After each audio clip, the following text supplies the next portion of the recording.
Hello everybody, here we are today. We're going to be doing a video talking about the Vegas Golden Knights and 5 cool stories about them winning the Stanley Cup.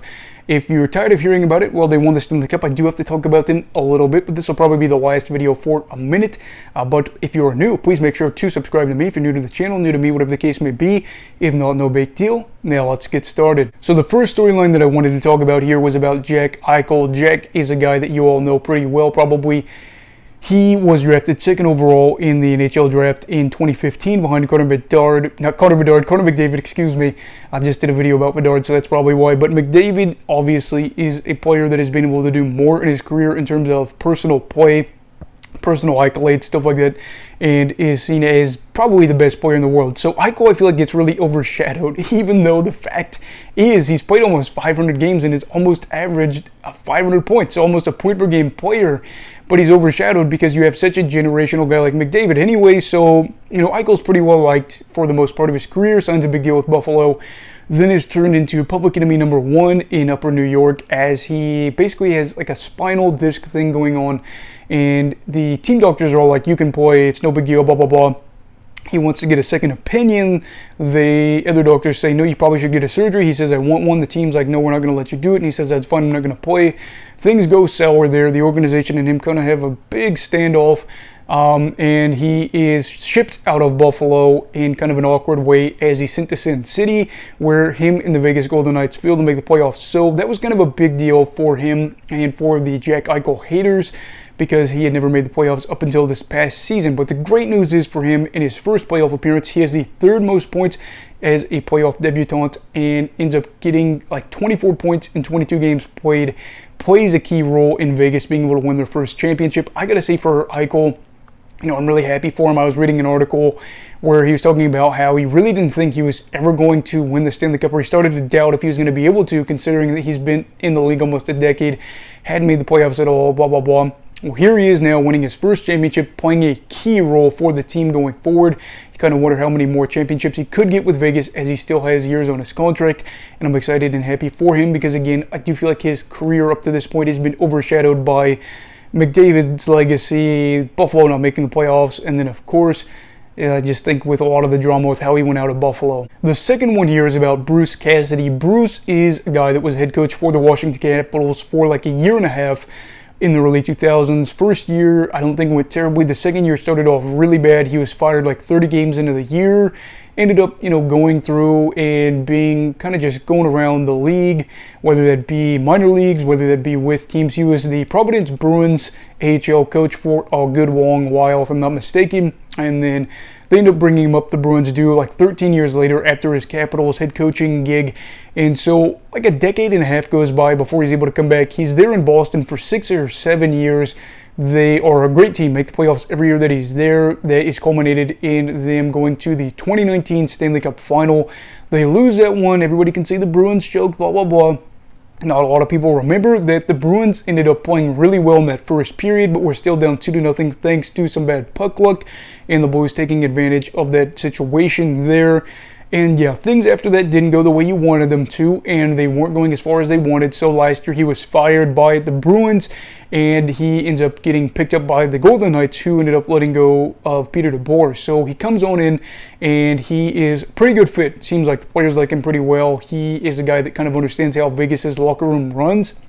And of course, like a year after he gets fired, the Bruins have a really good year, and they end up getting knocked out early in the playoffs. So kind of what we saw with Cassidy after that 2019 Stanley Cup final run. But for Cassidy, he is able to say, yeah, they let me go. But guess what? I ended up going to another team a season later and winning the Stanley Cup, which is great for him, especially because, again, there was such a big gap between the Capitals head coaching gig and the Bruins head coaching gig. But then right after the Bruins stint is over, he is able to say he's a Stanley Cup champion as a head coach, so good for him. The third one is about Mark Stone. Mark Stone, of course, if you don't know him, I feel sorry for you, as you are probably learning about the league, but actually I don't feel sorry for you. I feel glad for you that you're learning about hockey, because we love hockey here and we love new fans. Mark Stone is a stud, great two-way player that was a little bit more underrated a few years ago, but I think is kind of understood as a really good player now that provides that two-way value for Vegas. Was pretty good in Ottawa as well, got brought over from the Senators and has been a great player for the Golden Knights. I think the great thing about this for Mark is while he was dealing with multiple injuries, in fact, had a spinal surgery that was back in January or February that I did a video about. And I said, maybe his career is over. His season's definitely got to be done for. He decides, no, you know what? I'm going to come back. I'm going to average over a point per game in the playoffs. I'm going to win my first Stanley Cup. Great news for Mark and great news for his team because, of course, he seems to be pretty well liked by the team and the fan base, as he is a heart and soul guy, in my opinion, and one of those key pillars of this Vegas team. He hasn't been there since the very beginning, but I think he was there the second season of their existence and has been there for a lot of the highs and lows. Got to feel really good for him, especially because you start to worry now. It seems like reports are coming out. He may be in and out of the lineup forever because of those injuries, so while I do hope that he's okay to play for the rest of his career, I'm glad that he did get a championship, and I just hope that he's able to be healthy off the ice. If he's not able to play again, at least he can be healthy off the ice. That's all I ask for him, as he has been such a key and influential player for his team. Fourth one, the Golden Misfits. The remaining 6 of the Golden Misfits, I should say, from Vegas's inaugural season. William Carrier, William Karlsson, Shea Theodore, Riley Smith, Jonathan Marchessault, and Braden McNabb. All there and still being part of this team. They've all played for over 250 games, I think, with Vegas.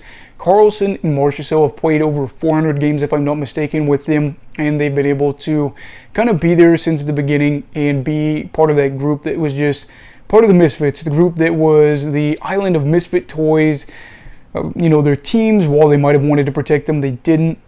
And so a lot of these guys ended up on Vegas's roster. Now, I think 2 of the remaining 6 weren't on the expansion draft, but they were part of Vegas's opening night roster or part of their inaugural season. It is cool to be able to see those guys that have been here for the entirety of Vegas's existence as a franchise and to be part of those highs and lows, but also be able to say that we were able to get the first championship in Vegas sports history, while also being able to say that, they were not just some of the beginning guys, but the key guys. A lot of these guys will go down as the backbone of what this Vegas franchise will become. And when they're older, I know that a lot of us will talk about these guys being the kind of epicenter of how it all began. So they're iconic. And for Wild Bill, especially to have his little speech, if you will, in front of those fans was really cool to see a guy like him go out there and have a great time and be able to express his gratitude for the fan base that a lot of people dog on, but at the end of the day, they've been able to watch some great hockey, and I'm glad that this misfit group is able to say that they got it done. And then the final one, Adin Hill. There's so many to talk about for this team. I think Phil Kessel, Jonathan Quick, we could talk about so many, but we're going to just talk about 5 talking points. Adin Hill. Hill was a guy that had more AHL games played than NHL games prior to this, and still he does, but was able to provide some stability in net for Vegas since the beginning of the year. Before the beginning of the year, Vegas had a lot of questions in net. They rolled through a ton of goaltenders, and they were looking like a team that I was not buying too much into at the start of the playoffs. I said they got a lot of instability in net. I'm not exactly sure how this is all going to work. They're a good team, but they're going to meet their demise somehow, some way, because the goaltending is not going to be good enough. Adin Hill said, you know what, I'm like 26, 27 years old. I'm already on my 3rd team. Now is going to be the time that I turn into a legend, and I'm going to go down in playoff infamy as being the guy that was just going through and putting in work and being a consistent guy for my team. Now, were there some games that weren't pretty for him? Maybe he allowed 3 goals here or something like that. Yeah, but at the end of the day, he was a great, reliable option for them. He played 15, 16 games and was able to have like a 2.30 goals against average and just be a big part of what they were able to do. Laurent Brossoit also came in at some times, and I think it was the 2nd round that Hill might have been injured. Might have been 3rd, I can't remember, but he did his part as well. But for Hill, a guy that, at this point is almost 30, a lot of people would have said this is just an AHL guy, a backup guy. It's just cool to see, to be able to see him go in there and to get his name on the cup and to say that as an unrestricted free agent, maybe this bolsters what he can do, and maybe some teams will be more likely to try to get him. I don't exactly know, but I will say this, congratulations to him, and I really do hope that he is able to get the bag from somebody in free agency, and I have to say that it was great for him. But anyway, those are 5 great stories, I think, from Vegas's win. Maybe Vegas is a team you don't like, but you got to admit that a lot of these stories, or some of these stories, really are great to see as a hockey fan. But anyway, what are some favorite moments from your team winning the cup, or some moments you liked from other teams winning the cup? Those stories I'd love to hear down below in the comments. Also, please make sure to like this video if you enjoyed it. Subscribe if you're new. Everybody stay safe, have a great night, and you go with hockey all right. Goodbye, Brigadiers and Brigadettes. This is your captain signing off. Have a great night.